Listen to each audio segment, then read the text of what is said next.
Small town, big heart, building dreams that always fall apart.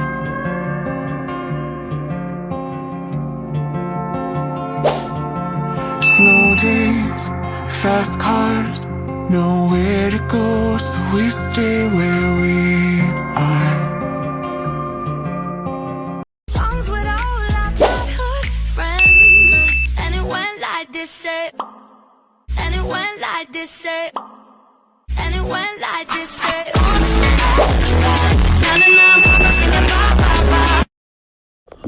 Hapon na at ayan, kailangan na nating iuwi ang alaga nating mga kambing. Kasama ko yung baby ko.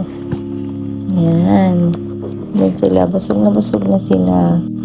At ngayon ay papakita ko naman sa inyo kung paano mamingwit dito sa bukid. Dahil okay na naman po ang panahon ngayon, kaya maganda mamingwit. At hapon or umaga ang magandang oras ng pamimingwit. Dahil sa umaga at hapon, doon sila magugutom. Kaya it's the best time na mamingwit para marami yung mahuli. Yan. Kasi po ang mga isda ay cold-blooded. Kaya doon sila sa as early as after sunrise, doon sila nagugutom, lumalabas, and before sunset. Ayan, para malamig. Ayaw nila ng mainit.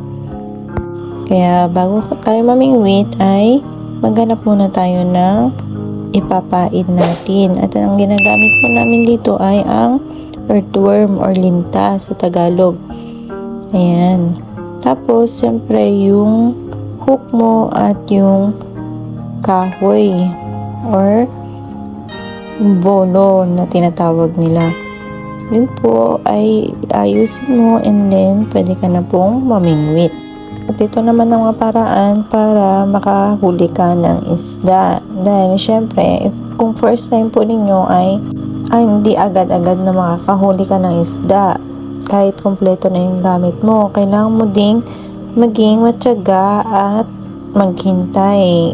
Ito naman ay isa sa mga halimbawa na ilalagay dun sa fishing rod natin na magiging palatandaan kung may kumakain na dun sa pain natin or sa earthworm na nilagay natin sa fishing rod natin.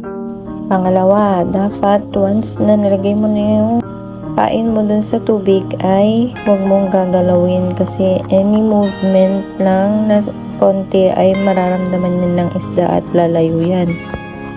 Pangatlo, kapag naramdaman mo na tinatakbo na yung isda, yung pain mo, ay dun mo na iaangat yung fishing rod mo para makita mo kung may isda na nahuli mo. Yan. Kapag wala naman, yan, try and try mo lang hanggang sa may mahuli kang isda. Meron at meron yan. As long as na sa tamang oras ka ng pangingisda, syempre, mamingwit ka ng tamang oras. At sabi ko nga ay be patient lang lagi.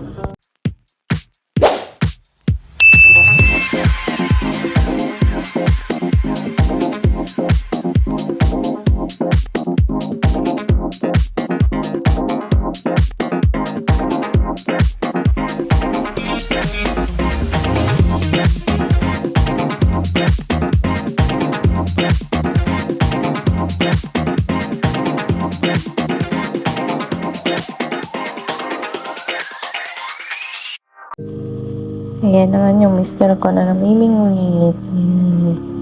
Madami na silang namimingwit dyan. Ha? Ayan, ang kasama ko, baby ko. Ayan. Pinakitaan siya ng dragonfly. Hindi niya alam kung ano yung gagawin niya. Matatakot ba o ano. Kawawa kasi yung dragonfly na putol yung pakpak niya kaya hindi siya makalipad. Ayan. Lapit na at sana may mahuli ng isda. Hintay-hintay lang po tayo.